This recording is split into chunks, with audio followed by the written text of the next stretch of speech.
자유한국당을 뺀 여야 4당이 일제히 의원총회를 열고 선거제 개편안과 공수처 법안 등을 패스트트랙에 올리는 합의안을 추인했습니다. 내부 이견이 컸던 바른미래당은 표결 끝에 12대 11로 극적으로 추인을 결정했습니다. 자유한국당은 여야 4당의 추인이 결정되자 좌파 정권의 장기 집권 플랜이 시작됐다며 청와대 앞에서 집회를 열었습니다. 오늘부터 국회에서 철야 농성을 시작하는 등 강도 높은 투쟁을 이어가겠다고 했습니다. 삼성전자가 미국에서 품질 논란에 휩싸인 갤럭시 폴드의 출시를 미루기로 했습니다. 자체 조사한 결과 폴더블 폰의 핵심인 접히는 부분에 문제가 드러났습니다. 한국어린이집 총연합회 입법 로비 의혹을 수사하는 경찰이 연합회 회장으로부터 2013년 여야 국회의원 5명에게 돈 봉투를 전달했다는 진술을 확보한 걸로 파악됐습니다. 작가 김수민 씨가 장자연 사건의 유일한 목격자로 알려진 윤지호 씨를 명예훼손과 모욕 혐의로 경찰에 고소했습니다. 김 씨 측은 윤 씨가 이른바 장자연 리스트를 본 사실이 없고 자신의 이익을 위해서 장 씨 죽음을 이용하고 있다고 주장했습니다. 잠시 후 뉴스룸에선 이와 함께 윤 씨 증언을 둘러싼 각종 의혹들을 짚어보겠습니다. 필리핀에서 연 이틀 규모 6.0 이상의 강진이 발생했으며 첫날 지진으로 숨지거나 다친 사람이 약 100명이라고 현지 매체가 전했습니다. 지진 피해로 필리핀 클락 국제공항이 폐쇄되면서 한국행 항공편이 대부분 정상 운항하지 못하고 있습니다. 일본 외무성이 일본의 수산물이 안전하다며 우리 정부에 수입을 재개해달라고 다시 요청했습니다. 하지만 일본 정부 산하 연구기관과 유력 매체는 세계무역기구의 결정문에 일본 식품의 과학적 안정성이 인정됐다는 문구가 없다며 일본 정부의 설명에 문제가 있다고 했습니다. 호객행위 근절 현수막이 내걸린 이곳은 수도권 신도시의 한 번화가입니다. 각종 유흥업소와 주점뿐 아니라 학원도 모여있는 곳입니다. 아이들의 교육 환경과 안전 문제에 대한 걱정이 높습니다. 밀착 카메라가 취재했습니다.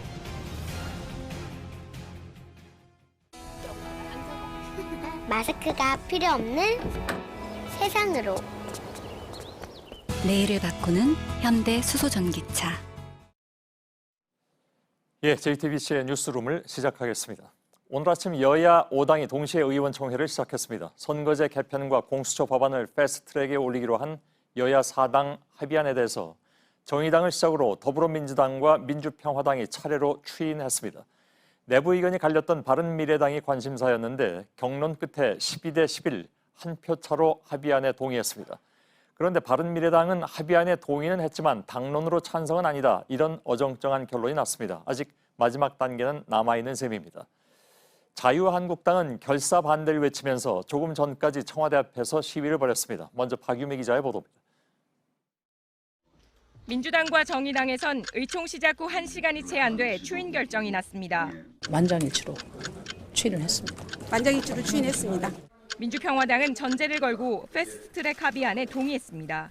패스트트랙에 찬성한다. 하지만 지방과 농촌 지역, 낙후 지역, 지역구 축소가 큰 부작용을 가져오므로 향후 보완이 필요하다. 바른미래당 의총은 4시간 가까이 이어졌습니다. 정족수를 출석 의원의 과반수로 할지 3분의 2 이상으로 할지까지 표결에 붙인 끝에 가까스로 입장을 정했고 그 결과 최종적으로 합의안을 추인하는 것으로 12대 11 한 표 차로 합의안에 동의했습니다. 하지만 공수처 설치 합의안에 반대 의사를 나타낸 바른미래당 소속 사개특위 의원들이 실제 표결 과정에서 어떻게 투표할지가 관건입니다. 오신환, 권은희 두 의원입니다. 법안을 패스트트랙에 태우기 위해선 재적 의원의 5분의 3이 찬성해야 하는데 바른미래당 소속 의원이 한 명이라도 반대하면 패스트트랙은 무산됩니다. 이런 가운데 여야 4당은 여야 협의에 동참하지 않은 한국당을 비판했습니다. 이 선진화법에 의해서 신속처리 법안을 지정했기 때문에 이것에 대해서 자유한국당이 문제를 삼는 것 자체는 납득하기 힘듭니다. 자유한국당이 결국은 협상 트랙에 들어올 거라고 봅니다. 시간이 문제지. 여야 4당 합의에 비상상황 운운하며 총력 저지를 예고한 자유한국당에게 묻습니다. 한국당의 반대는 무엇을 위한 반대입니까? JTBC 박유미입니다. 예, 전해드린 것처럼 바른미래당의 결정이 오늘 최대 관심사였는데 일단 당 차원의 추이는 가까스로 됐지만 내부의 의견 충돌은 계속되고 있습니다. 노진호 기자입니다. 바른미래당 의원총회는 회의 진행을 공개로 할 것이냐를 두고 소란스럽게 시작됐습니다. 밀실안에 가둬두고 필요하면 언론을 부르고 필요하면 나가라고 하는 게 과연 옳은 건지 고찰할 수 없고요. 오늘 회의는 비공개로 진행을 하도록 하겠습니다. 아니 그 당의 중요한 그 의사결정을 하는 이 과정에서 입장도 공개적으로 언론들한테 얘기를 못한다면 이게 무슨 민주적인 정당이라고 할 수가 있겠습니까? 몇몇 의원들이 언성을 높이다 결국 비공개로 진행됐습니다. 4시간 가까이 이어진 끝에 오후 2시쯤 결론이 났습니다.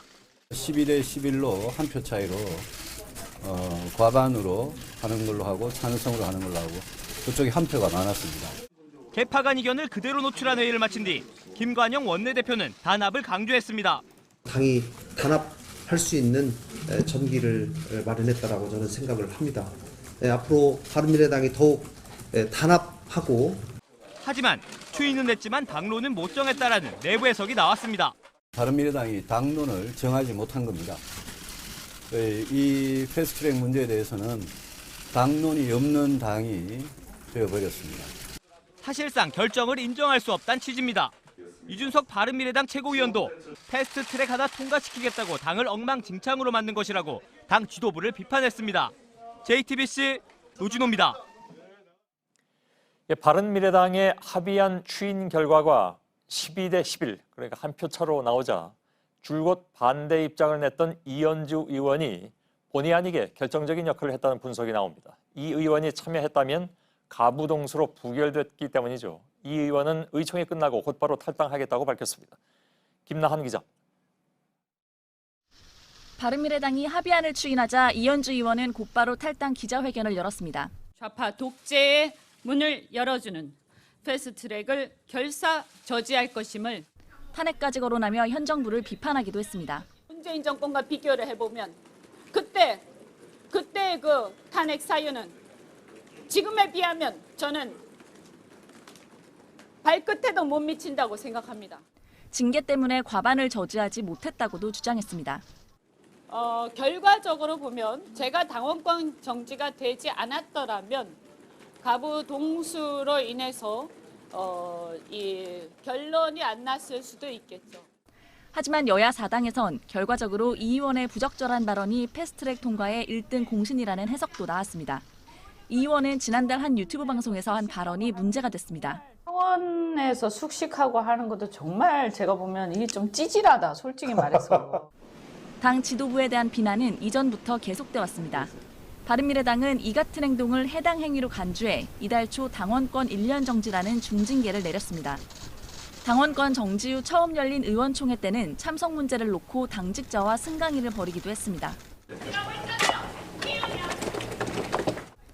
한국당으로 옮길 것이냐는 질문에는 긍정도 부정도 하지 않았습니다. 의원님 그래서 한국당에 입당을 하신다는 겁니까? 안 하신다는 겁니까? 명확하게 말씀해 주시면. 제가 지금 입당한다는 말씀을 드린 적이 없는데요. 하지만 이 의원은 이미 한국당이 부르면 가겠다는 뜻을 밝힌 바 있습니다. 한국당에서 오라고 해야 내가 가는 거죠. JTBC 김나한입니다. 오늘 의총은 바른미래당이 현재의 모습으로는 유지되기 어렵다는 현실을 보여준 것이다. 이것이 정치권에서 나온 분석입니다. 유승민 의원은 당의 진로를 고민하겠다고 말했습니다. 임소라 기자. 바른미래당 유승민 전 대표는 의원총회 직후 자괴감이 든다고 말했습니다. 선거법은 다수 힘으로 안 된다라고 이야기했지만 당의 의사결정까지도 이렇게 한 표 차이 표결로 해야 되는. 한 발 더 나가 당의 진로도 거론했습니다. 앞으로 당의 진로에 대해서 좀 동지들과 함께 심각하게 고민해 보겠습니다. 탈당 가능성을 내비친 것이란 해석도 나오고 있습니다. 탈당까지 염두에 두신다는 건가요? 그 정도만 이야기하겠습니다. 예. 언제쯤 그럼 그 결정에 대한 발표를 하실 생각이신 건가요? 25일 끝내 합의안이 패스트트랙 안건이 되면 바른정당계 의원들의 탈당과 분당 움직임이 수면 위로 떠오를 수 있다는 전망입니다. 바른정당계 의원은 유승민 전 대표와 이해훈 의원 등 모두 8명입니다. 이들의 행보가 보수 진영의 재편으로 이어질 것이란 전망도 벌써부터 나오고 있습니다. 유 전 대표 쪽에서는 극으로 치닫는 자유한국당과 합치긴 어렵다는 입장을 보이고 있습니다. JTBC 임소라입니다. 오늘 최대 관심사는 말씀드린 것처럼 바른미래당 그리고 의총이 끝난 뒤에는 두 의원에게 특히 더 관심이 쏠렸습니다. 오신환 의원과 권은희 의원인데 무슨 내용인지 좀 설명을 들어보죠. 허진 기자가 지금 취재 중에 있습니다. 자, 허진 기자, 바른미래당을 취재 중인데 일단 추인은 다 되는데 아직 변수는 여전히 남아있다. 그중에서도 오신환 의원과 권은희 의원의 향배가 결정적인 상황이다. 무슨 말인지 좀 설명을 부탁을 하죠. 네, 지금 국회 정치개혁특위와 사법개혁특위의 정원은 각각 18명입니다. 이 패스트트랙 안건으로 지정이 되기 위해서는 5분의 3 이상의 찬성, 그러니까 11명 이상이 찬성을 해야 됩니다. 이 정치개혁특위의 경우 자유한국당을 제외한 여야 4당 의원이 11명인데 모두 찬성을 하고 있기 때문에 별 문제가 없습니다. 이 문제는 사법개혁특위입니다. 18명 중에 민주당이 8명, 민주평화당이 1명, 그러니까 9명의 찬성은 확보된 상태입니다. 이 바른미래당에선 권은희 의원과 오신환 의원이 있는데 두 사람 중 한 명이라도 반대를 하게 되면 패스트트랙 지정이 어려울 수가 있습니다. 예. 자, 결국 두 사람 손에 패스트트랙의 운명이 달린 거라고 볼 수가 있겠는데 그렇다면 두 사람의 입장은 혹시 나와 있습니까? 네, 일단 바른미래당 지도부는 두 사람의 자율에 맡기기로 했습니다. 두 의원은 최근까지도 공수처 설치 법안을 패스트트랙에 태우는데 반대하는 입장으로 알려져 있습니다. 오신환 의원은 오늘 비공개 의원총회에서도 당론으로 찬성이 됐으면 모를까 반대 입장에 변함이 없다는 입장을 밝혔다고 바른정당 출신 의원이 전했습니다. 이 권은희 의원도 사법개혁특위 회의가 열려봐야 안다는 원론적인 입장을 밝혔습니다. 예. 자, 의원들이 모여서 합의안에 동의는 해놨지만 결과는 반대로 나올 수도 있다. 이런 얘기가 되는 거죠? 네, 그래서 바른정당 일각에선 김관영 원내대표와 오신환 의원 간에 사전 교감이 있었던 게 아니냐 이런 얘기가 나오고 있습니다. 그리고 만일 오 의원이 끝까지 반대를 하면 김 원내대표가 오 의원을 사법개혁특위에서 빼고 다른 의원을 교체 투입할 수 있다는 얘기가 나옵니다. 두 사람의 입장이 중요하기 때문에 저희가 인터뷰 요청을 했지만 사안이 워낙 예민해서 두 사람 모두 인터뷰 요청을 거절했습니다. 예. 자, 패스트트랙으로 지정이 돼도 곧바로 법안이 통과되는 건 아니란 말이죠. 그래서 내년 총선은 어떻게 되는 겁니까? 네, 국회법에 따르면 5분의 3 이상의 찬성으로 패스트트랙 안건으로 지정이 되면 해당 상임위에서는 180일 이내에 심사를 마쳐야 합니다. 그리고 법사위에서 90일, 국회 본회의에서 60일 등 최장 330일이 걸릴 수 있게 됩니다. 이렇게 여야가 시간을 모두 소비하게 되면 선거제 개편은 내년 3월 중순에야 가능합니다. 이렇게 되면 지역구 의석도 조정을 해야 되기 때문에 연동형 비례대표제 등 선거제 개편을 내년 총선에 곧바로 적용하는 게 어렵게 될 수가 있습니다. 예. 내년 총선에 적용이 되려면 논의가 그만큼 좀 빨라져야 된다는 얘기인데 그게 현실적으로 가능할지는 잘 모르겠습니다. 허진 기자였습니다. 자, 한국당은 오늘 하루만 의원총회 3번, 집회도 2번 했습니다. 의총과 집회에서는 격렬한 정부 비판이 이어졌습니다. 조금 전까지 청와대 앞에서 집회를 했는데 앞으로 본격적인 장외 투쟁을 하겠다는 입장입니다. 정정문 기자. 오전 10시 비슷한 시각 의원총회를 연 여야 4당에 맞춰 자유한국당도 맞불 의총을 열었습니다. 도저히 승산이 없으니까 2중대, 3중대, 4중대를 만들어서 들러리 세워서 친문 총선연대를 하겠다는 거 아니겠습니까, 여러분? 패스트트랙에 태워지는 순간 민주주의 생명 시한부 270일이 시작됩니다. 의회민주주의의 사망 선고입니다. 공개석상에서 거친 표현이 여과 없이 쏟아졌습니다. 주먹으로 싸우는 싸움판에 사심이 칼로 뒤에서 찌르는 것입니다. 바른미래당이 패스트트랙에 찬성하기로 하자 오후 3시 다시 소집된 의원총회에서도 여야 4당을 싸잡아 비판했습니다. 연동형 비례대표제를 포함한 선거제 개편은 국민이 뽑지 않는 국회의원이 늘어나게 된다. 공수처는 세계에 유례없는 조직이다. 한국당이 격렬하게 반대하는 이유입니다. 자신들이 논의에서 빠진 채 여야 4당이 합의 처리하자 독재라고 주장하고 있습니다. 로텐더 홀에서 첫 번째 집회를 열었고 선거법, 공수처법, 말치기 즉각 중단하라. 이후 달려간 청와대 분수 앞에선 문재인 대통령을 강도 높게 비판했습니다. 한국당은 이번 주 토요일에 다시 광화문에서 집회를 열겠다고 밝혔습니다. JTBC 정종문입니다. 김정은 북한 국무위원장이 푸틴 러시아 대통령과의 정상회담을 위해서 곧 러시아를 방문한다고 오늘 북한 매체들이 공식 발표했습니다. 김 위원장의 구체적인 출발과 도착 시점은 아직 알려지지 않았지만 러시아 현지에서는 내일 푸틴 대통령과의 만찬을 시작으로 모레 정상회담을 할 것으로 보고 있습니다. 김 위원장은 회담 이후에 블라디보스토크 시내를 둘러볼 것이라는 전망도 나오고 있습니다. 박현주, 신진 기자가 차례로 전해드리겠습니다. 김정은 위원장이 탄 특별 열차는 오늘 중 평양을 출발해 내일 러시아 블라디보스토크에 도착할 걸로 전해졌습니다. 김정은 측에서 러시아 연방 대통령 울라지미르 비치 푸틴 가카의 초청에 의하여 곧 러시아 연방을 방문하시게 됩니다. 푸틴 대통령과 단독 확대 회담이 열릴 걸로 보이는 루스키성 극동 연방대 곳곳엔 러시아 국기와 인공기가 걸려 있습니다. 김 위원장의 전용 벤츠 차량은 극동 연방대에 이미 도착했습니다. 캠퍼스 안엔 귀빈실을 갖춘 영빈관도 있습니다. 김 위원장은 26일에 블라디보스토크 시내 주요 명소도 둘러볼 걸로 알려졌습니다. 현지에선 세계적으로 유명한 마린스키 발레단의 극동지부 극장에 갈 것이란 얘기도 나옵니다. 또 러시아 해군 태평양 함대의 함선에 승선하고 근처에 있는 전사자 위령비에 헌화하는 계획도 검토하는 것으로 전해졌습니다. 북한 실무진이 오늘 세계 3위 규모의 프리모스키 수족관을 둘러보는 모습도 눈에 띄었습니다.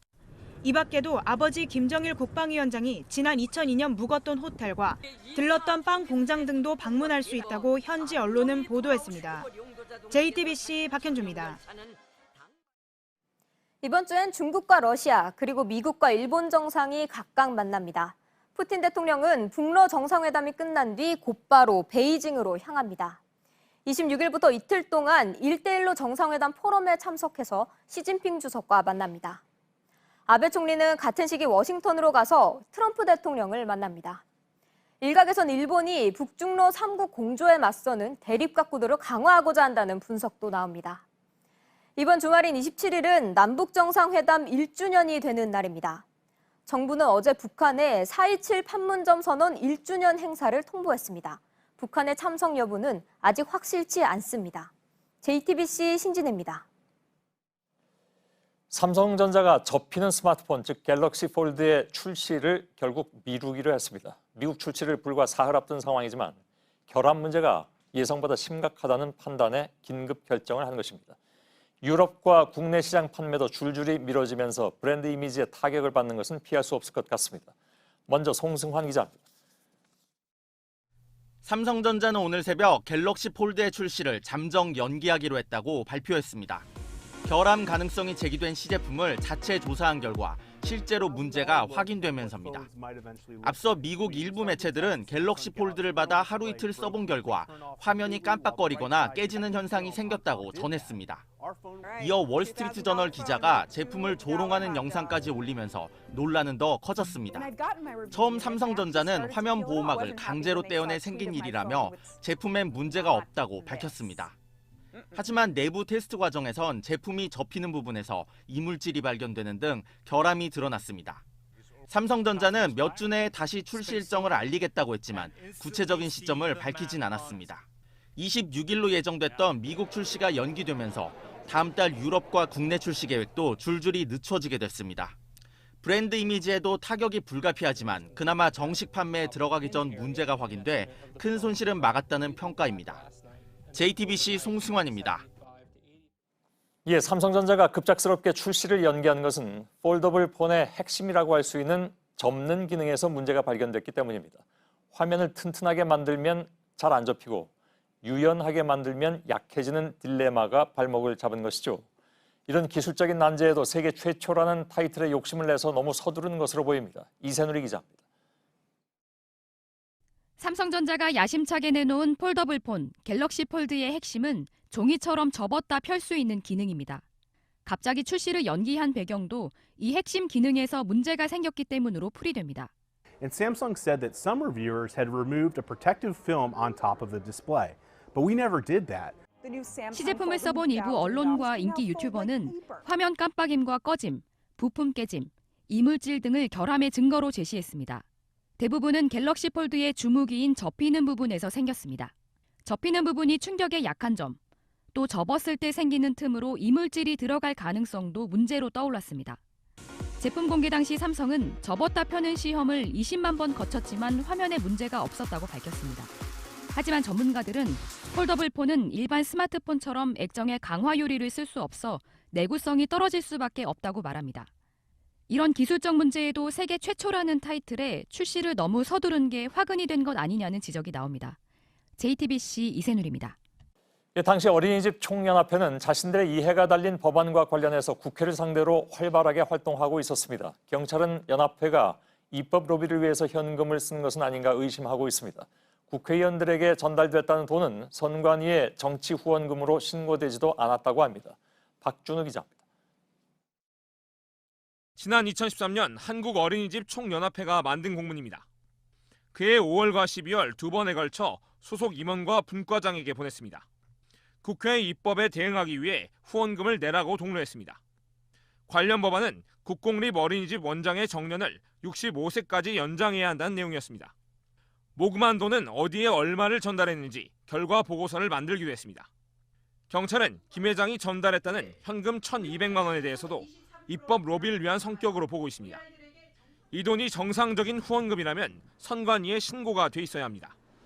하지만 경찰이 선관위 자료를 분석한 결과 후원금으로 처리돼 있지 않았다고 합니다. 경찰은 수사선상에 오른 당시 의원 5명을 불러 조사한 뒤 정치자금법 위반 혐의를 적용할지 검토할 방침입니다. JTBC 박준우입니다. 고 장자연 씨의 동료 배우였던 윤지호 씨의 진술을 놓고 진실 공방이 이어지고 있습니다. 윤 씨의 지인으로 알려진 작가 김수민 씨는 오늘 법률 대리인을 통해서 윤 씨를 경찰에 고소했습니다. 윤 씨가 이른바 장자연 리스트를 본 사실이 없고 자신의 이익을 위해서 장 씨의 죽음을 이용하고 있다는 주장입니다. 관련 리포트를 보내드리고 보도한 내용을 중심으로 해서 어떤 것이 어디까지가 맞는지 취재 기자와 직접 좀 짚어보기도 하겠습니다. 박병현 기자입니다. 작가 김수민 씨가 명예훼손과 모욕 등의 혐의로 배우 윤지호 씨를 경찰에 고소했습니다. 앞서 김 씨는 윤 씨와의 카카오톡 대화를 공개하며 윤 씨가 자신의 이익을 위해 고 장자연 씨의 죽음을 이용하고 있다고 주장했습니다. 윤지호 씨가 봤다는 장자연 리스트는 수사 과정에서 수사 서류를 본 것으로 밝혀졌습니다. 고 장자연 씨는 결코 목록을 작성한 적이 없습니다. 그동안 윤 씨는 장자연 씨 강제추행 사건의 유일한 목격자로 장 씨가 죽기 전에 남긴 문건도 직접 봤다고 밝혀왔습니다. 이른바 장자연 리스트입니다. 하지만 김 씨 측은 윤 씨가 해당 문건을 직접 본 적이 없다는 겁니다. 지난해 윤 씨가 술자리에서 경찰 조사에서 우연히 유명한 사람의 이름이 적힌 문서를 봤다고 말했다고 주장했습니다. 이에 대해 윤 씨는 JTBC 취재진에게 장 씨가 숨진 직후 기획사 대표 유모 씨가 관련 문건을 보여줬고 경찰에선 장 씨 사건 수사 서류를 본 것이라고 주장했습니다. 실제 장 씨 문건 작성을 도운 대표 유 씨는 당시 법정에서 장 씨가 남긴 문건들을 윤 씨에게 보여줬다고 진술했습니다. 윤 씨 역시 재판 과정에서 장 씨 피해 사실이 적힌 문건과 별도로 이름과 소속사만 적힌 종이가 있었다고 증언합니다. 윤 씨가 JTBC 인터뷰에서 밝힌 교통사고 의혹에 대해서도 거짓이라는 의혹도 나왔습니다. 당시 윤 씨는 JTBC와의 인터뷰 이후 당한 2차례 교통사고에 의문을 제기한 바 있습니다. 하지만 윤 씨가 김 씨와 나눈 대화에 따르면 당시 사고를 대수롭지 않게 여겼다는 겁니다. 이에 대해 윤 씨는 사고 직후엔 큰일이 아니라 생각했지만 가족들이 걱정하며 불안감을 느꼈던 것에 대해 말한 것이라고 주장했습니다. JTBC 박병현입니다. 지금도 언론과 인터넷에서는 윤지호 씨의 증언에 대해서 여러 가지 얘기들이 실시간으로 쏟아지고 있습니다. 관련 내용을 취재 기자와 함께 좀 짚어보도록 하겠습니다. 이호진 기자가 나와 있습니다. 먼저 이른바 장자연 리스트라고 불리는 문건부터 이야기를 좀 해야 될 것 같습니다. 장자연 사건이 시작된 계기의 문건, 그거를 윤지호 씨가 저희 프로그램에 출연해서도 얘기를 했었습니다만, 이걸 이제 봤느냐? 그러니까 김수민 씨 측은 윤 씨가 이걸 아예 본 적이 없다 이렇게 주장하고 있는 거죠? 네, 맞습니다. 작가 김수민 씨가 지난해 그 윤지호 씨와의 술자리에서 들었다는 말을 근거로 하고 있습니다. 예. 그동안 윤 씨는 장자연 씨가 죽기 전에 남겼던 문건을 그 기획사 대표 유 모 씨를 통해서 봤다고 주장을 해왔습니다. 예. 그런데 김 씨에 따르면 윤 씨가 경찰에서 수사 기록을 보고서 나중에 이것을 장자연 리스트로 생각을 했다는 겁니다. 예. 이 때문에 실제로 문건을 보지도 않고 장자연 리스트를 언급을 했다며 관련 내용은 모두 허위라고 주장을 하고 있습니다. 과거에 윤지호 씨가 수사나 재판에서 이런 내용들을 혹시 진술한 적이 있습니까? 없습니까? 있습니다. 먼저 장자연 씨가 죽기 전에 남겼던 문건부터 시작을 해야 될 것 같은데요. 지금 보시는 게 기존에 알려진 장 씨의 피해를 담은 진술서 형식의 문서 4장입니다. 예. KBS 보도로 이제 공개가 됐었는데 여기에는 술자리와 잠자리를 강요받았고 일시 등이 적혀 있습니다. 예. 그런데 당시에 알려지지 않았던 문건이 3장이 더 있었습니다. 여기에도 인물들이 적혀 있었던 것으로 알려졌는데요. 예. 2010년 10월 장 씨의 문건 작성을 도왔던 기획사 대표 유모 씨가 법원에 냈던 최후 변론서입니다. 예. 유 씨는 장 씨로부터 모두 4장이 아닌 7장의 문서를 받았다고 밝히고 있습니다. 3장이 비는군요. 예, 맞습니다. 예. 기존 장자연 문건으로 알려졌던 A4 용지 4장 외에 또 다른 문서 3장이 더 있다는 겁니다. 예. 이 문서 3장에는 장 씨의 소속사 대표 김모 씨와 관련해서 조심해야 할 인물들이 적혀 있었다고 유 씨는 진술했습니다. 예. 당시 유 씨는 법정에서도 관련 문건을 윤 씨에게 보여줬다고 진술을 했습니다. 예. 물론 이게 기존에 알려졌던 4장인지 아니면 7장 전체인지는 확인되지 않습니다. 예. 그리고 윤지호 씨 역시 당시 법정에서 유 씨로부터 이 문건을 받고 그 중에는 이름이 적힌 리스트가 있었다고 진술을 했습니다. 예. 그렇다면 그 문제의 석장, 그건 왜 알려지지가 않았나요? 예, 해당 문건이 이제 알려진 거는 방금 말씀드렸다시피 기획사 대표 유 씨로부터입니다. 예. 그런데 유 씨는 장 씨가 숨지기 직전 모두 7장을 받기는 받았는데 장 씨가 숨진 이후에 이것과 사본들을 모두 태웠던 것으로 당시 수사 기록상 확인이 됩니다. 예. 당시 법정 진술서를 보겠습니다. 유족의 요구로 봉은사에서 이를 모두 소각을 했고 그 자리에 있었던 윤지호 씨는 소각하기 전에 봤다고 되어 있습니다. 예. 진술서에 있는 윤 내용은 윤지호 씨의 본명입니다. 아, 그런가요? 네. 그러면 당시에 윤 씨가 경찰이나 검찰에 이런 관련 내용을 진술을 했습니까? 했습니다.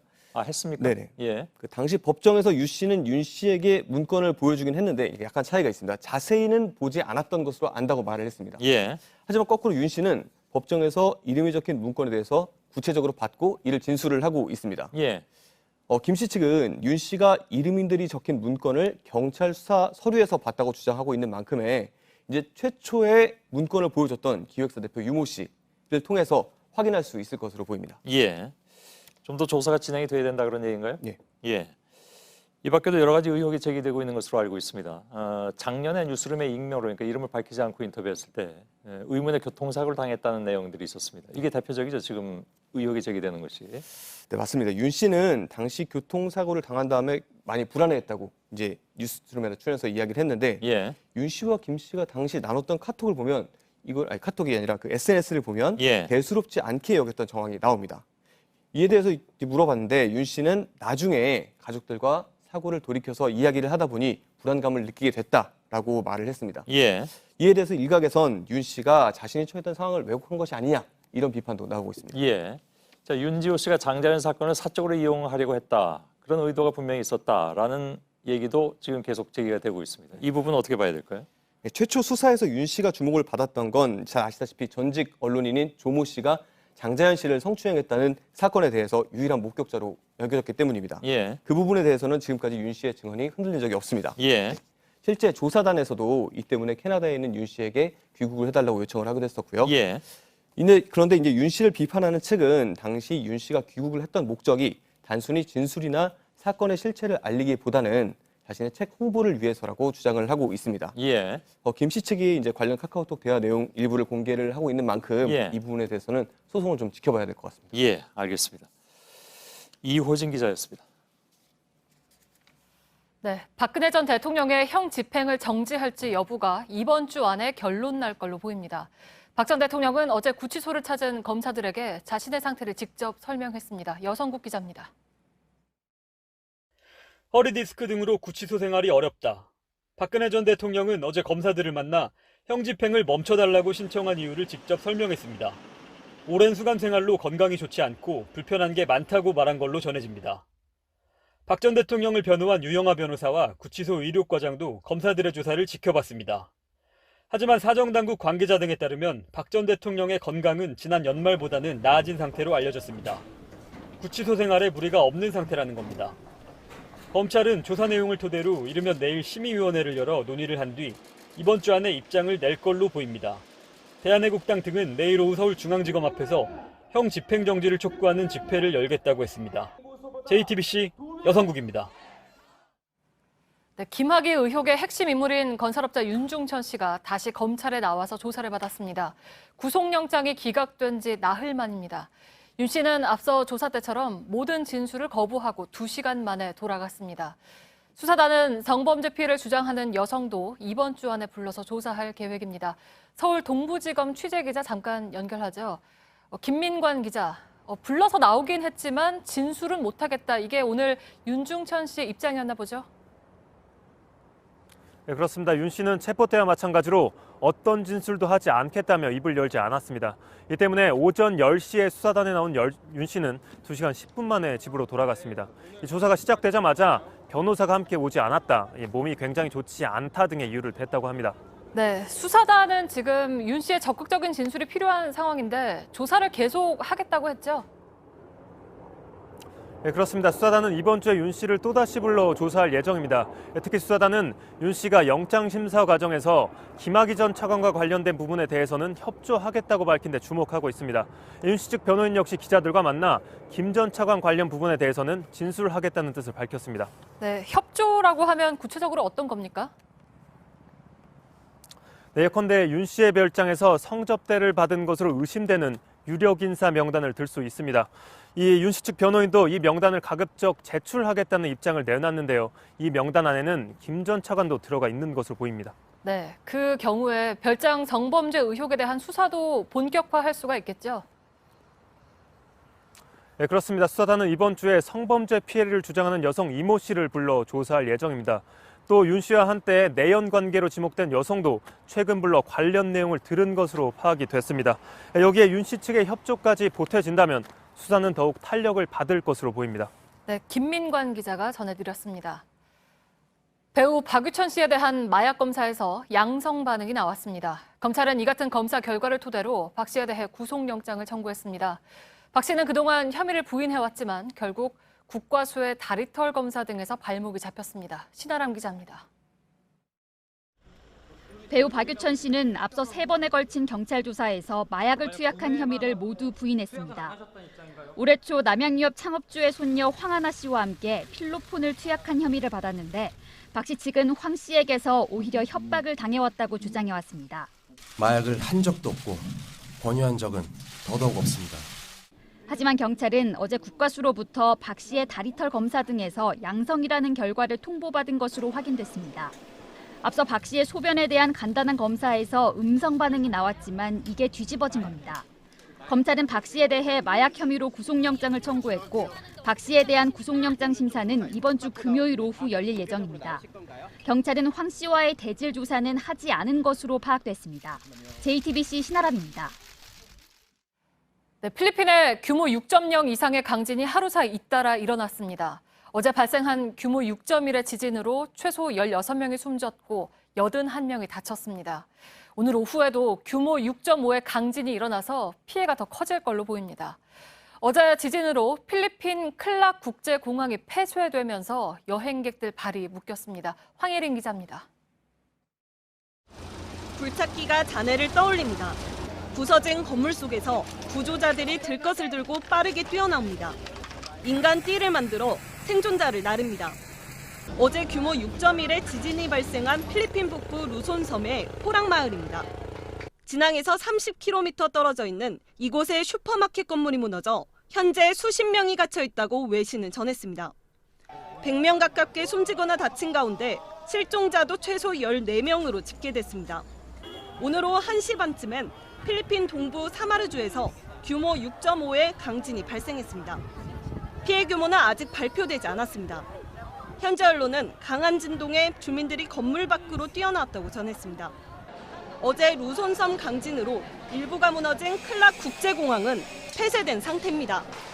아시아나, 진에어, 제주항공 등의 한국행 비행기가 뜨지 못해 여행객 500여 명이 발이 묶이기도 했습니다. 일부 국내 여행사는 마닐라 국제공항 노선을 이용하는 방안을 마련 중입니다. 외교부는 두 번째 지진 후에도 교민이나 여행객의 피해 신고는 없다고 밝혔습니다. JTBC 황예린입니다. 네, 필리핀 주변 나라인 대만과 인도네시아에서도 최근 며칠 강진이 이어졌습니다. 태평양 동쪽 멕시코와 미국 알래스카에서도 지진이 났습니다. 일각에선 환태평양 조산대, 이른바 불의 고리가 깨어나는 거 아니냐 하고 걱정하지만 상호 연관성은 일단 적다는 분석이 우세합니다. 이지은 기자입니다. 고층 건물이 좌우로 흔들립니다. 시민들이 서둘러 밖으로 대피합니다. 멕시코에서 22일 오후 규모 5.4의 지진이 발생했습니다. 지난 2월 규모 6.6 지진이 난 후 2달여 만의 강진입니다. 미국 알래스카에서도 이틀 연속 규모 3.0에서 5.1 사이의 지진이 5차례 이상 이어졌습니다. 4만 킬로미터로 이어지는 거대한 불의 고리에서 최근 지진이 잇따르고 있습니다. 규모 6.0 이상의 지진이 났던 필리핀과 대만 그리고 인도네시아 모두 태평양을 둘러싼 불의 고리에 속합니다. 일각에서는 지진의 주기가 빨라지는 게 아니냐는 우려가 나왔습니다.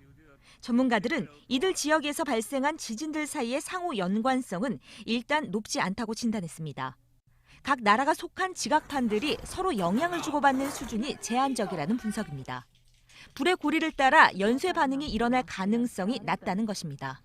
다만 기후 변화 등에 따라 지각에 가해지는 힘에 변화가 생겨 지각판이 비정상적으로 자극을 받을 수 있다고 관측했습니다. JTBC 이지은입니다. 우리나라와 가장 가까운 중국의 산둥성이 공해 저감 대책을 어겨서 중국 중앙정부로부터 처벌을 받았습니다. 그런데 이것을 역으로 보자면 그만큼 우리에게 날아온 미세먼지를 중국 당국이 통제하지 못했다는 얘기가 됩니다. 중국 정부는 강한 환경보호 규제를 하겠다고 말해왔지만 결과는 유명무실했다고 인정한 셈이 됐습니다. 백종훈 기자. 중국 중앙정부가 문제 삼은 것은 산둥성의 알루미늄 생산입니다. 알루미늄 제품을 생산할 땐 다량의 미세먼지가 발생해 중국 정부가 규제해왔습니다. 알루미늄 공장들이 석탄을 쓰는 화력 발전으로 전기를 충당하기 때문입니다. 산둥성은 2017년 알루미늄 생산을 400만 톤으로 줄이기로 했습니다. 하지만 실제로는 3배 수준인 1260만 톤을 생산했습니다. 중앙정부가 생산량 통제에 완전히 실패한 상황입니다. 산둥성의 7개 도시 중 저감 대책을 지킨 도시는 지닝시뿐입니다.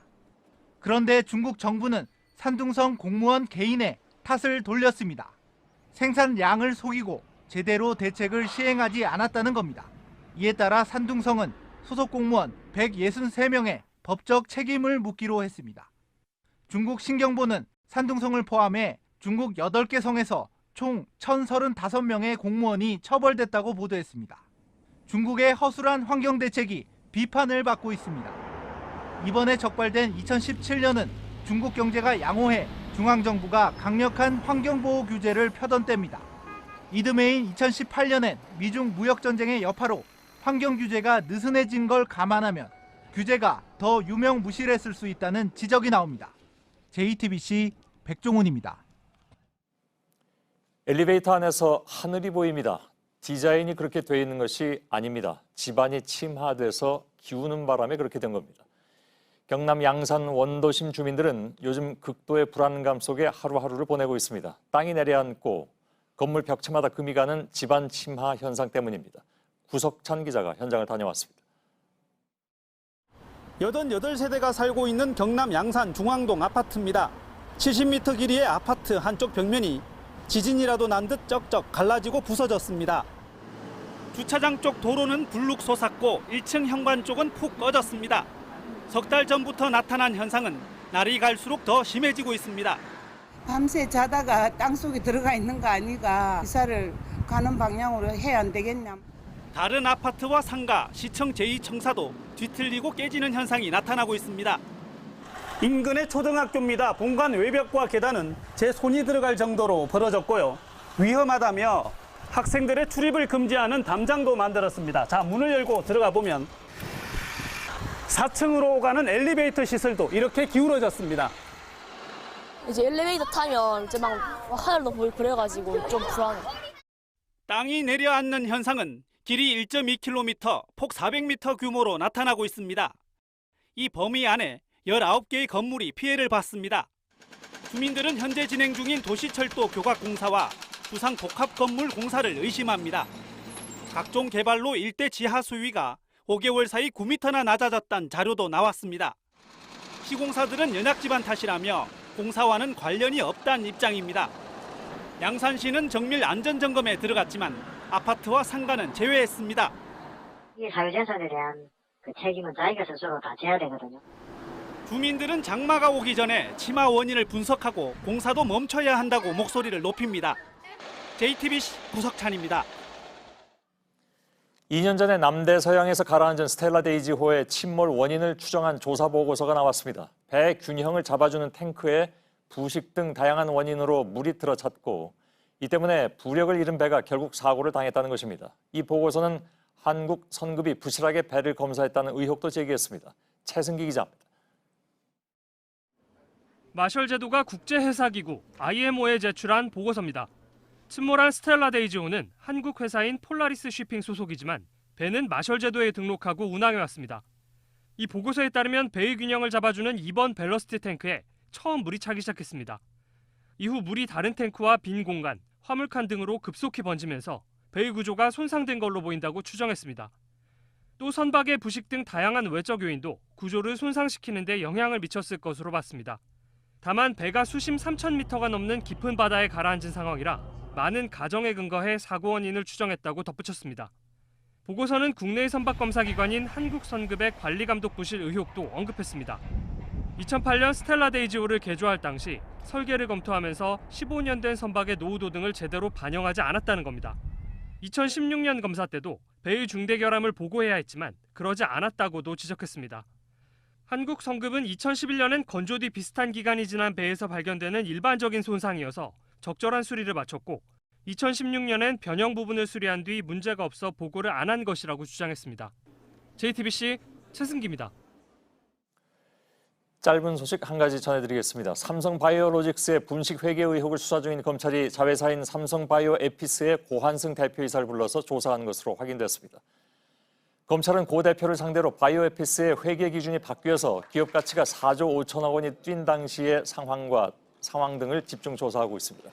검찰은 삼성이 바이오로직스의 가치를 부풀리는데 바이오에피스를 활용했고 고 대표가 이 과정을 자세히 아는 것으로 의심하고 있습니다. 현직 대학 교수들이 한국은행 산하연구원에서 낸 논문을 표절했다는 의혹이 제기됐습니다. JTBC 취재팀이 논문을 뜯어봤더니 토씨 하나 다르지 않은 문장이 몇 페이지씩 이어서 나오는가 하면 표와 각주 표시도 똑같았습니다. 말 그대로 복사해서 붙여넣기를 한 수준이었습니다. 이현 기자입니다. 경북 경주의 한 대학 교수들이 2012년 학술지에 발표한 논문입니다. 저출산 원인의 실증 분석이란 제목으로 실업률 등 경제적 요인이 결혼에 미치는 영향을 분석했습니다.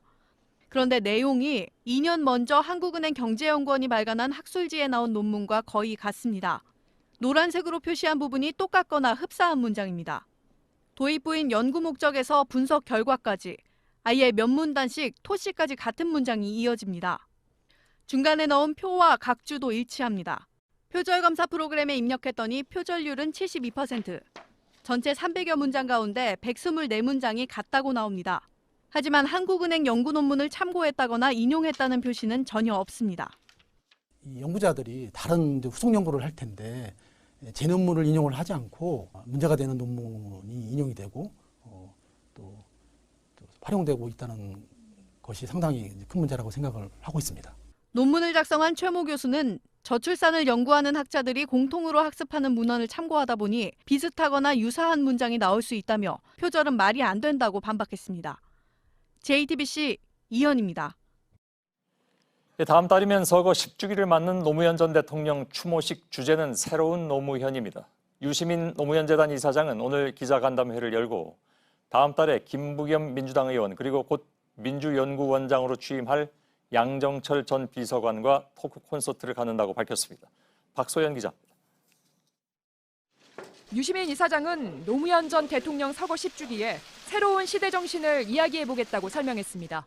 노무현이 뭐 새롭냐 이렇게 말씀하실 수도 있는데 흔히 말하는 시대 정신 또는 우리가 살아가는 이 시대에 우리 사회가 직면하고 있는 과제에 대해서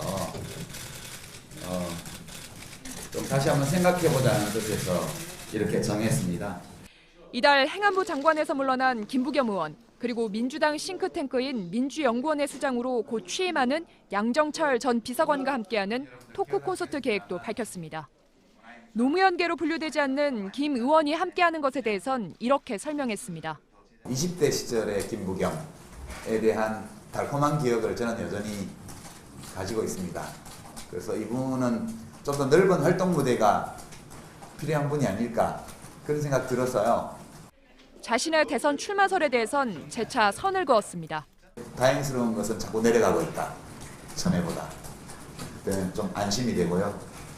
계속 내려가서 사라져 주기를 바라고 있습니다.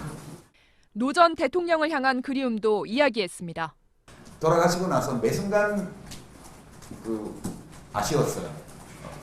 안 계셔서 아쉽지 않을 때가 거의 하루도 없었다. 저 개인적인 소회입니다. 10주기 추도식은 다음 달 23일 김해 봉하마을에서 열립니다. JTBC 박소윤입니다. 서울에서 30대 중국인이 지나는 행인을 우산으로 때려 다치게 했습니다. 강원도 춘천에선 50대가 남의 집 개를 때리고 말리는 주인에게도 둔기를 휘둘렀습니다.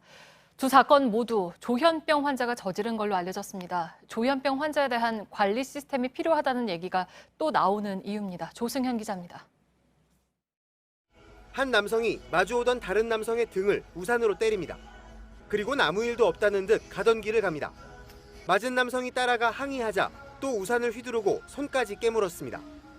때린 남성 38살 중국인 A씨는 조현병 환자로 알려졌습니다. 일단 그런 질환이 있어서 중국에서 치료받았다. 이 정도 말씀을 하셨어요. 지난 20일 강원도 춘천에선 51살 박모 씨가 남의 집 뒷마당에 묶여있던 개 2마리에게 둔기를 휘둘렀습니다. 짖어서 시끄럽다는 이유였습니다. 말리는 개 주인도 역시 둔기로 수차례 때렸습니다. 길 가다가 공사하면 수신호 하잖아요. 수신호 잘못했다고 내려가지고 반 죽여놓으려다 그냥 갔다는데? 박 씨의 가족도 박 씨가 조현병을 앓았다고 주장했습니다. 경찰은 A 씨와 박 씨 모두 특수 상해 혐의로 붙잡았고 의료기관에 응급 입원시켰습니다. 하지만 범행이 있기 전 주변에선 이들이 조현병 환자인지 알지 못했습니다. 환자 관리 체계를 서둘러 갖춰야 한다는 지적이 또 한 번 나옵니다. JTBC 조승현입니다. 자금난을 겪고 있는 아시아나항공에 채권단이 1조 6천억 원을 지원하기로 했습니다. 금호그룹 총수 일가가 퇴진하고 아시아나를 팔겠다고 해서 나온 결정입니다. 채권단이 연내 매각을 공식화하면서 인수전도 본격화할 걸로 보입니다. 오늘 유력하게 얘기가 나온 곳은 한화입니다. 이태경 기자입니다. 홍남기 경제부총리는 오늘 산업경쟁력 강화 관계장관 회의에서 아시아나항공 지원 방안을 공개했습니다. 총 1조 6천억 원을 투입하여 자본을 확충하고 유동성 문제를 해소해 나갈 계획입니다. 금년 내 계약 체결을 목표로 M&A도 병행 추진할 계획입니다. 지원 규모는 예상을 뛰어넘습니다. 시장의 불안감을 잠재우고 빠른 시간 안에 새 주인을 찾아주려는 의도로 분석됩니다. 아시아나항공의 영구채를 사들이는 방식으로 5천억 원을 투입하고 신용한도와 대출 보증도 늘려주기로 했습니다. 매각 작업도 본격화합니다. 채권단은 조만간 주관사를 정해 적정 가치를 산정하고 구체적 매각 일정을 정하기로 했습니다. 금융권에서는 아시아나의 몸값으로 1조 5천억 원에서 2조 원 수준을 예상하고 있습니다. 인수 후보로 거론되는 기업들의 움직임도 주목받고 있습니다. 특히 한화는 최근 롯데카드 입찰에서 막판에 빠졌는데 아시아나 인수를 염두에 두고 실탄 확보에 들어간 것 아니냐는 관측이 나왔습니다. CJ도 계열사 CJ헬로 매각이 끝나면 두둑한 현금을 확보할 것으로 보입니다. SK는 유보적인 입장이지만 여전히 업계에선 강력한 인수 후보로 거론되고 있습니다. JTBC 이태경입니다. 미국 결정에 따라 우리나라는 다음 달부터 이란산 원유를 수입하지 못합니다. 그렇지 않아도 오르던 기름값이 당장 걱정입니다. 미국도 불안한지 사우디에 생산을 늘리라고 요구했는데 약발이 얼마나 먹힐지는 지켜봐야겠습니다. 송지혜 기자입니다. 마이크 폼페이오 미 국무장관은 기자회견을 열고 우리나라 등 8개국도 대이란 제재 면제 대상에서 빼겠다고 밝혔습니다. 이란 원유를 더 이상 수입할 수 없다는 의미입니다. Today I am announcing that we will no longer grant any exemptions. We're going to zero across the board. 당장 타격이 예상되는 건 이란산 원유를 많이 수입하는 석유화학 업계입니다. 하지만 국제유가가 계속 오를 경우 파장이 더 커질 수 있습니다. 6월 인도분 서부 텍사스산 원유와 브렌트유 가격은 전거래일보다 약 3% 올라 6개월 만에 최고치를 기록했습니다. 두바이유도 전거래일보다 $2 넘게 오르며 $70 중반선을 앞두고 있습니다. 다음 달 7일부턴 유류세 인하폭도 절반으로 줍니다. 소비자들이 체감하는 부담이 갑자기 늘어날 수 있는 겁니다. 석유 시장의 불안에 도널드 트럼프 미 대통령도 트위터를 통해 산유국들을 압박하고 나섰습니다. 이란의 수출이 줄어든 만큼 사우디아라비아 등 다른 산유국들이 생산을 늘릴 것이라고 밝힌 겁니다. 사우디도 일단 공급 확대 의사를 밝혔지만 오일머니에 의존하는 산유국들이 실제로 얼마나 늘릴지는 지켜봐야 한다는 지적입니다. JTBC 송지혜입니다. 서울 한복판에 유일하게 남아있는 조선시대 정원입니다. 이름은 성락원, 성 밖에서 자연의 즐거움을 누린다는 뜻입니다. 200년 넘게 닫혀있던 이곳이 오늘부터 문을 열었습니다. 강나현 기자가 다녀왔습니다. 200년 넘는 세월을 품은 채 굳게 닫힌 철문이 열렸습니다. 분주한 도시의 소음 대신 새소리와 물소리가 들려옵니다. 한 걸음씩 내디딜 때마다 자연 그대로가 빚어내는 새로운 경치가 펼쳐집니다. 개발이 진행된 과정에서 많은 이런 우리 한국의 정원들이 사라져 갔는데 서울에 남아있는 유일한 한국의 전통 정원입니다. 이름도 성 밖에서 자연의 즐거움을 누린다란 뜻의 성락원. 전남 담양의 소세원, 보길도 부용동 정원과 함께 국내 3대 정원으로 꼽힙니다. 축구장 2개 크기로 1790년대 만들어진 이 공간은 조선 철종 때 이조판서였던 심상응이 별장으로 사용하다 이후 고종의 5째 아들 의친왕이 별공으로 쓰기도 했습니다. 1950년 심상응의 후손이 다시 사들였고 원형 그대로의 모습을 찾기 위해 2008년부터 복원 공사를 이어왔습니다. 잔디로 덮여있던 바위도 제 모습을 찾았는데 200년 전 조선시대 선비들은 이곳에서 연못과 달빛을 벗삼아 풍류를 즐겼습니다. 연못 가운데엔 추사 김정희가 새긴 것으로 추정되는 글씨를 볼 수 있습니다. 장빈가, 즉 고드름 매달린 집이라 썼습니다. 200년 전 조선시대 선비들이 거닐던 정원은 오늘부터 시민들에게 문을 열었습니다. 6월까지는 일주일에 사흘만 예약자들에게 공개하고 이르면 내년 가을부터 상시 개방할 계획입니다. JTBC 강나현입니다. 초여름 더위가 오늘도 이어졌습니다. 공기도 좋지 않았습니다. 남부 지역엔 비가 오고 있는데 밤부터 전국으로 확대됩니다. 이자연 기자입니다. 때이른 더위에 겉옷이 거추장스럽습니다. 한강공원을 찾은 시민들은 그늘에 텐트를 치고 음료수를 마시며 더위를 피했습니다. 오늘 서울의 낮 최고 기온은 26도까지 올랐습니다. 강원 삼척과 경기 가평의 자동 관측소엔 28도를 웃도는 기온이 찍히는 등 중부 내륙 지역을 중심으로 초여름 더위가 이어졌습니다. 수도권은 대기질도 좋지 않았습니다. 황사가 일부 밀려온 데다 국내에서 발생한 오염물질도 쌓여 미세먼지와 초미세먼지 농도가 모두 높았습니다. 일찍 찾아온 더위에 마스크까지 써야 해 답답한 하루였습니다. 제주도와 남해안에서 시작된 비는 밤부턴 전국으로 확대됩니다. 내일 낮 최고 기온은 서울 25도, 부산 20도까지 오르겠습니다. 여전히 평년보단 높습니다. 대신 비의 초미세먼지 농도가 떨어지겠습니다. 내일 초미세먼지 농도는 전국이 좋음에서 보통 수준일 것으로 보입니다. 기상청은 모레 오후부터 중부지방을 시작으로 다시 비가 올 걸로 예보했습니다. 비와 함께 기온도 떨어져 평년 기온을 회복할 전망입니다. JTBC 이자연입니다. 해군과 해경이 세월호 CCTV 저장 장치를 조작했다는 의혹에 대해서 사회적 참사 특별조사위원회가 검찰에 수사를 의뢰하기로 했습니다. 특별조사위원회는 참사와 관련해서 조사할 대상과 양이 많다며 활동 기간도 1년 늘리기로 했습니다. 오늘 오전 11시 50분쯤 전남 고흥군 외나로도 앞바다에서 승객 192명을 태우고 거문도에서 나로도로 향하던 200톤급 여객선의 엔진 2개 중 1개가 고장났습니다. 여객선은 나머지 엔진 하나만으로 해경의 호송을 받으며 나로도에 승객 70명을 내려줬고 남은 승객들은 대체 여객선을 타고 여수항으로 이동했습니다. 해경은 엔진 기어가 고장난 걸로 보고 있습니다. 어제 오후 6시쯤 경기도 연천군 비무장지대에서 산불이 나 소방당국이 이틀째 진화 작업을 벌이고 있습니다. 이번 불로 인명 피해는 없었지만 남북을 합쳐 DMZ 면적 약 450헥타르가 탄 것으로 추산됩니다. 아프리카 콩고 민주공화국의 비룬가 국립공원 측이 현지 시간 22일 페이스북에 기부를 요청하는 글과 함께 밀렵 단속 반원이 사람처럼 두 발로 서 있는 암컷 고릴라 2마리와 찍은 사진을 올렸습니다. 사진이 페이스북에 공개되자마자 16,000회가 공유됐고 230여 개의 댓글이 달리며 화제였습니다. 손흥민 선수처럼 골을 펑펑 쏟아내는 것도 아닌데 18살 이강인 선수에겐 묘한 기대와 응원이 쏟아집니다. 한 달 전 국가대표에 발탁됐고 오늘은 20세 대표팀에 들어왔습니다. 2살 많은 형들이 이강인을 맞이한 장면부터가 좀 놀라웠습니다. 백수진 기자입니다. 이강인이 온다는 소식에 선수들도 우르르 몰려 나왔습니다. 2살 밑에 치고 막는데 초장에서 형이 초장에서 분위기가 한번 바뀌네요. 이강인은 이런 기대를 알고 있는지 매건 출사표부터 달랐습니다.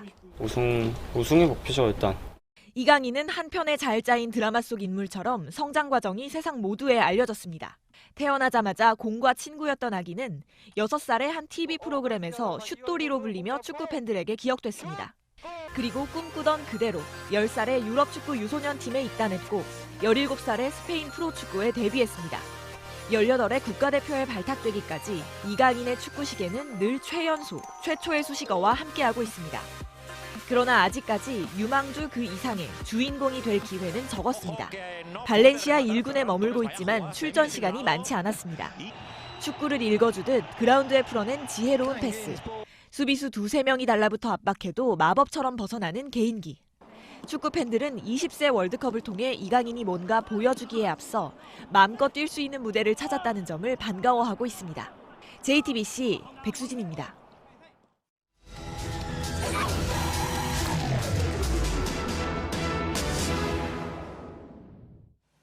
유흥가를 지나야만 갈 수 있는 학원들이 있습니다.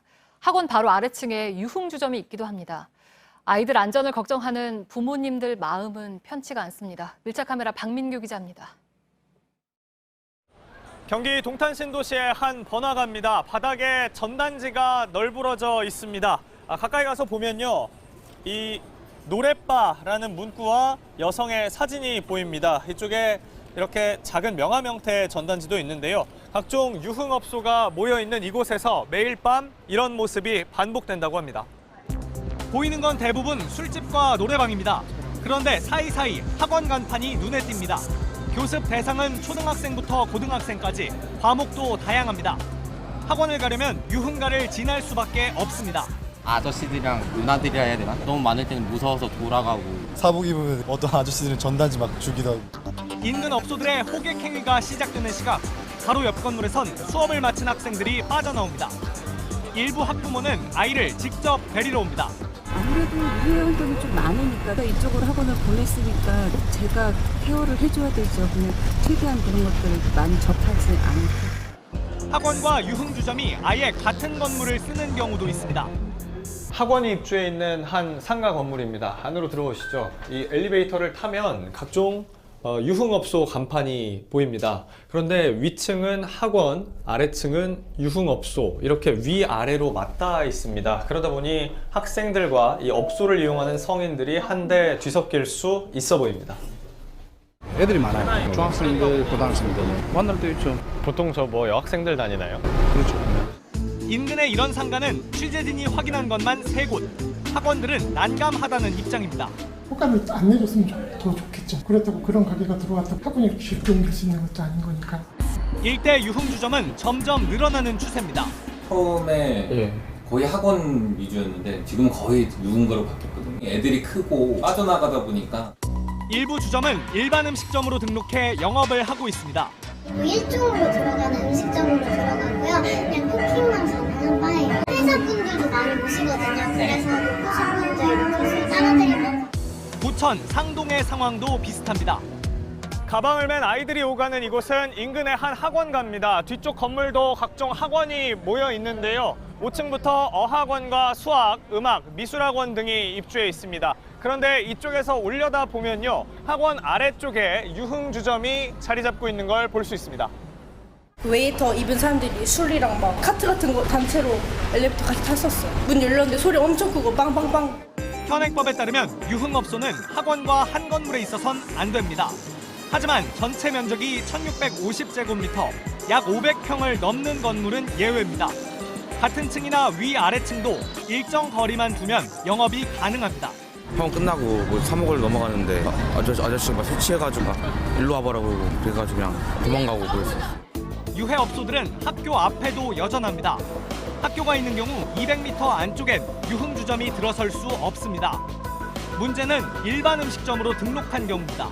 엄연히 업소만의 재산권이 있다라고 보여지는데 없어져야 하는 업소잖아요. 자진 폐업을 할 수 있게끔 저희가 유도하고 있거든요. 지자체 단속에도 일부 업소가 영업을 이어가면서 학부모들 불안도 커지고 있습니다. 지금 시간이 밤 10시, 학원 수업은 끝났습니다. 아이들이 집으로 돌아가는 이 시각, 유흥가의 밤은 이제 시작입니다. 단순히 교육 환경뿐만 아니라 아이들의 안전까지 고려하는 정책이 절실합니다. 밀착 카메라 박민규입니다.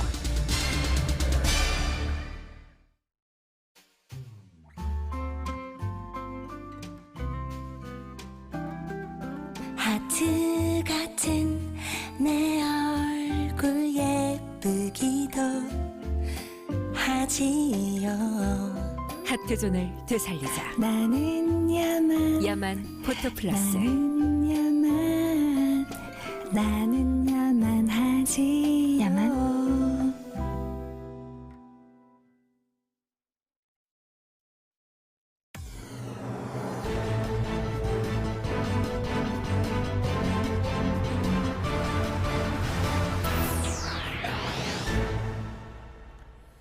예, 뉴스룸의 앵커 브리핑을 시작하겠습니다. 그가 실어증에 걸린 척을 했다. 나는 직감으로 거짓이라는 걸 알았지만 의사들은 틀림없다고 했다. 대검 중수부장 시절 한복그룹 비리 수사를 지휘했던 심재륜 변호사는 범죄자가 검사나 의사를 속이는 것은 그다지 어렵지 않다고 지적했습니다.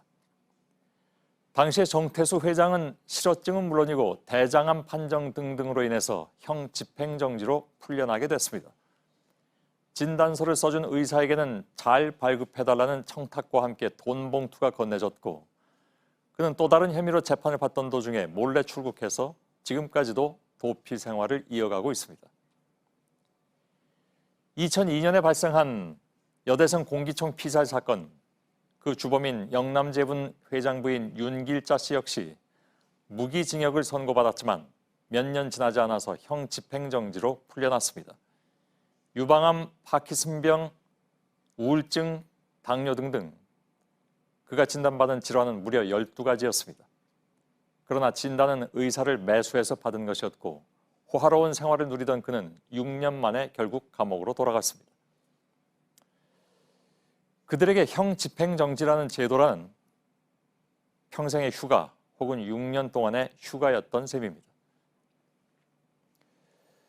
그동안 재판마저 거부해왔던 그는 직접 의사 출신 검사 앞에 나섰다고 하죠. 그가 누군가를 매수할 것이라고는 상상할 수 없는 상황에서 며칠 내로 의학적 결론과 함께 그의 거취는 결정될 터이지만 그가 주장하는 고통에 흔쾌히 공감하기보다는 오히려 착잡한 마음이 드는 것은 왜일까? 아픔은 수치화되기 어려울 것이고 그의 형이 정지되든 계속되든 논란은 여전히 분분할 것이기에 어쩌면 그것만으로도 그의 존재감은 또 한 번 증명되는 것이기에 그래서 형 집행정지 신청을 내고 직접 의사 앞에 섰다는 그를 상상함에 착잡해지는 것인가? 1988년 10월에 푸르른 하늘 아래 유전무죄, 무전유죄를 외쳤던 누군가가 들었던 노래는 공교롭게도 비지스의 할리데이였다는 오늘의 앵커 브리핑이었습니다. Such a holiday. Ooh, you're a holiday.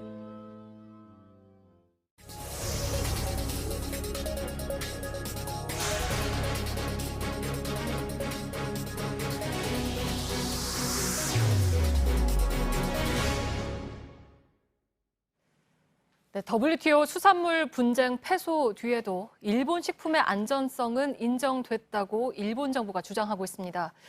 여기에 대해서 일본의 유력 매체가 일본산이 안전하다는 자국 정부의 주장을 반박했습니다. 그럼에도 일본 정부는 한국 측의 수산물의 수입 재개를 재차 요구했습니다. 윤서령 특파원입니다. 한 달 만에 열린 외교부 국장급 회의에서 일본 측은 일본산 수산물 수입 재개를 또 요청했습니다. WTO 2심 결과에 승복하지 않은 겁니다. 한국 외교부는 WTO 판정을 존중해야 한다고 대응했습니다. 일본산 수산물이 과학적으로 안전하다고 인정됐다는 일본 정부 주장에 문제가 있다는 지적이 나왔습니다. 경제산업성 산하 경제산업연구소에서입니다. 일본산 식품은 과학적으로 안전하고 한국의 안전 기준을 충분히 통과한다고 설명해 왔는데 1심 보고서에 이 같은 언급은 없다고 지적했습니다. 2심에선 한국의 안전 기준을 충분히 통과한다는 내용은 아예 삭제됐다고 했습니다. 아사히 신문은 연구원의 말을 인용해 정부의 판결 해석이 명확히 잘못됐다고 지적했습니다.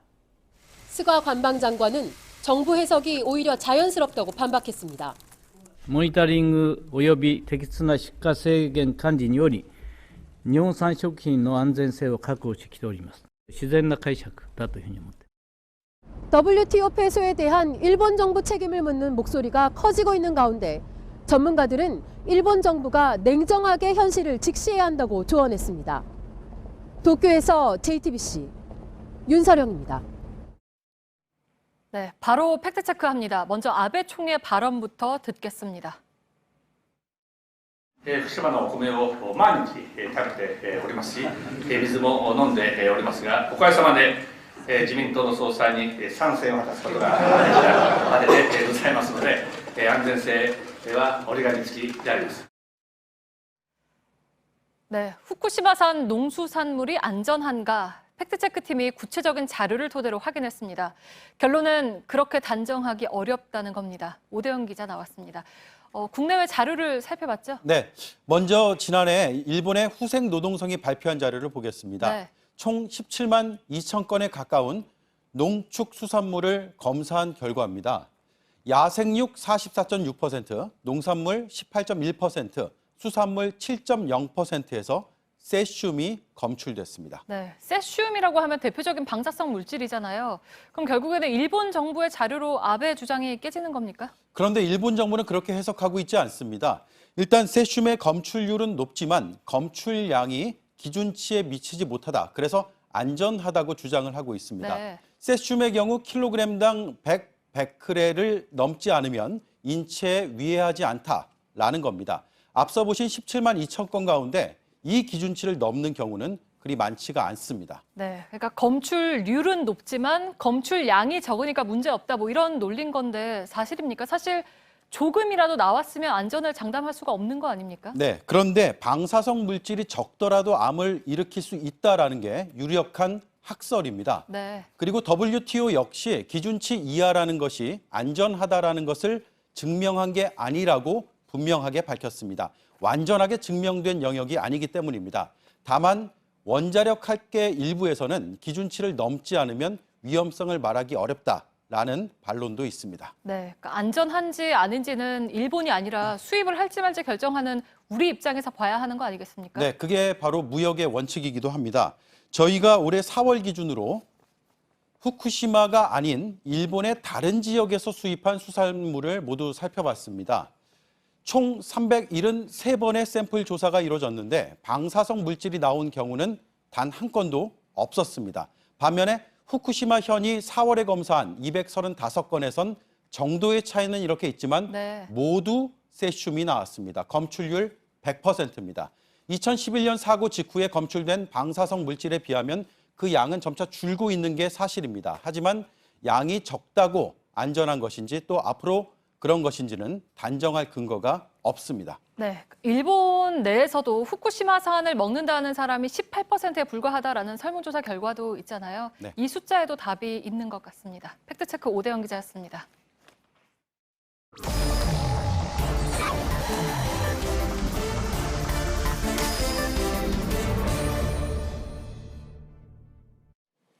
예, 비하인드 뉴스 시작하겠습니다. 박성태 기자가 나와 있습니다.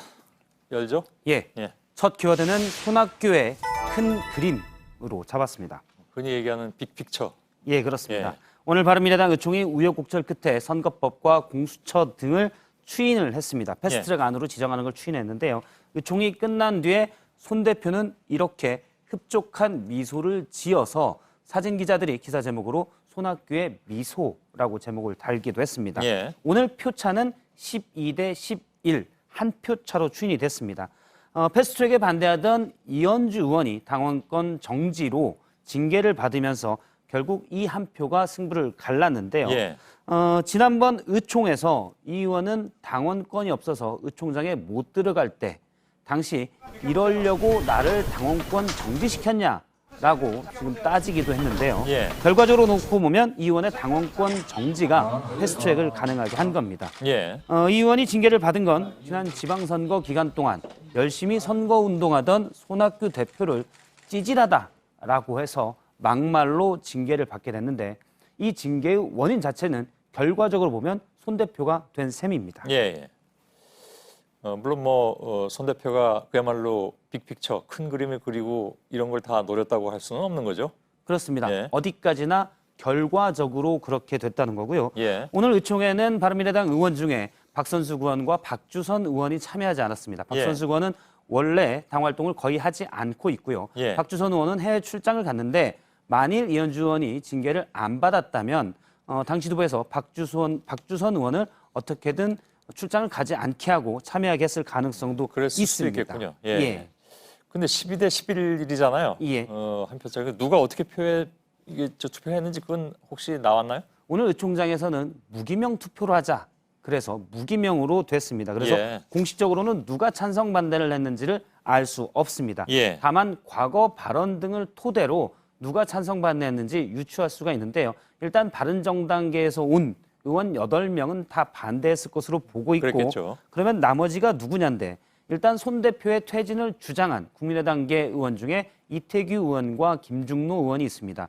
이 두 명이 반대했을 것으로 보고 한 명이 남습니다. 오늘 바른미래당에서는 이 한 명이 대체 누구냐라고 설왕설래했었는데요.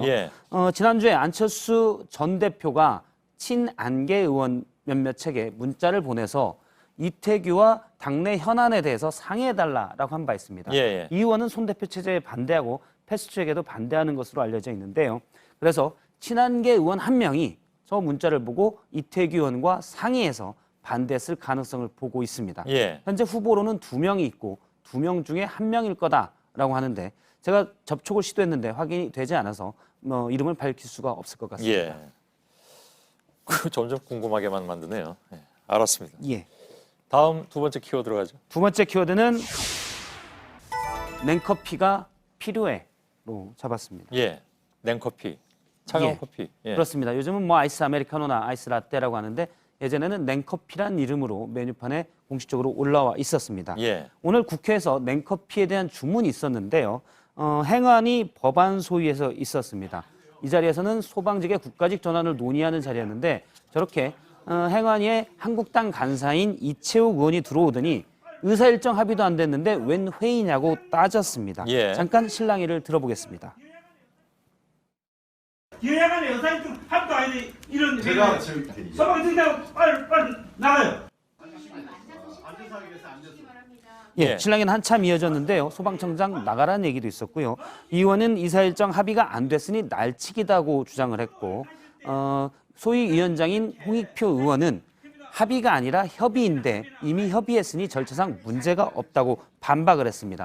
논란이 계속되자 지금 뒷모습만 보이는 민주당의 강창일 의원이 이 의원을 좀 달랬는데요. 그 소리를 들어보겠습니다.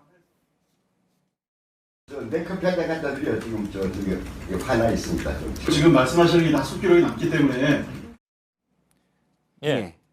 보통 뭐 진정을 하고 할 땐 시원한 물이나 냉수를 얘기했는데 일단 냉커피를 좀 먹고 진정을 하라라고 했는데요. 끝까지 오진 않았습니다. 예. 뭐가요? 냉커피가? 예. 알았습니다. 좀 허무한데요, 이 두 번째 키워드는. 네, 알았습니다. 예. 세 번째 키워드. 뒤에 좀 있는데요. 합의와 협의 주장에 대해서 지금 민주당에서는 협의해서 문제가 없다라고 했고 한국당에서는 합의가 안 됐으니 절차 위반이다라고 아니냐라고 주장을 했는데요. 제가 그래서 국회법을 좀 찾아보니 예. 위원회 위원장의 권한은 의사 일정과 개회 일시를 간사와 협의하여 정한다라고 되어 있습니다. 예. 그러니까 의견을 물어보면 되지 동의는 필요가 없었습니다. 알았습니다. 과정에 이채익 의원은 지금 한국당이 국회를 보이콧하고 있는데 왜 법안 소위를 하냐며 소방법이 분초를 다투냐. 집권 여당은 그렇게 바쁘면 대체 소방법을 위해서 뭘 했냐라고 따지기도 했고요. 예. 이재정 의원이 내가 뭘 했는지 알려줄까요? 라고 하자 질문을 더 이상 하진 않았습니다. 예.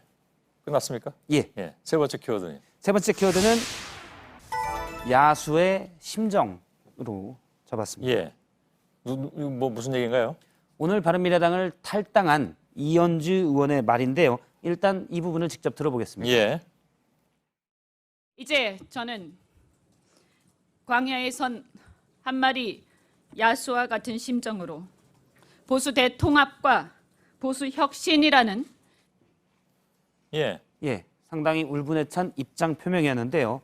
역시 상당히 강경한 오전까지만 해도 친정이었던 바른미래당의 논평이 또 나왔습니다. 예. 김정화 대변인은 논평을 통해서 뭐 영혼도 소신도 동료도 버렸고 표독스러운 낯빛만 남았다라고 꼬집었고요. 예. 그다음에 앞서 얘기한 야수의 심정이라는 대목에 대해서는 동의한다면서 마음만은 짐승과도 같았다라고 혹평을 했습니다. 예. 논평이 뭐 굉장히 강경하네요.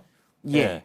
그럼 아무튼 이현주 의원은 바로 한국당으로 간다는 얘기는 또 안 했잖아요. 예, 오늘 기자들이 질문했을 때 아직 그런 입장이 없다라고 답을 했습니다. 예. 하지만 최근 공개적으로 본인이 부산 영도여고를 나왔기 때문에 해당 지역을 사랑한다라고 했고요.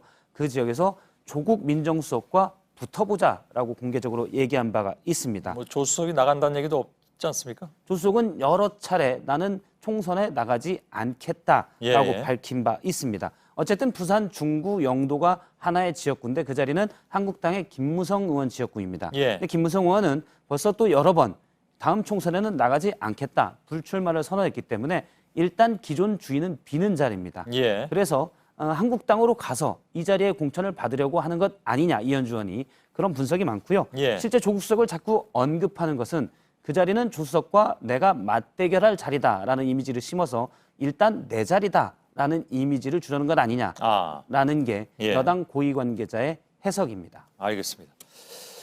여기까지 하죠. 예. 박성태 기자였습니다. 네, 날씨입니다. 오늘 밤부터 내일까지 전국에 비가 올 거라는 예보입니다. 초미세먼지 농도는 전국이 좋음에서 보통이겠습니다.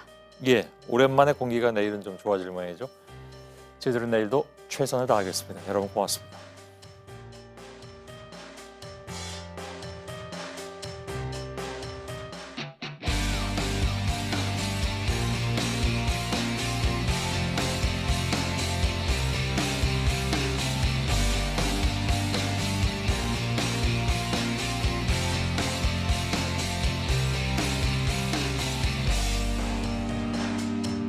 In this farewell, there's no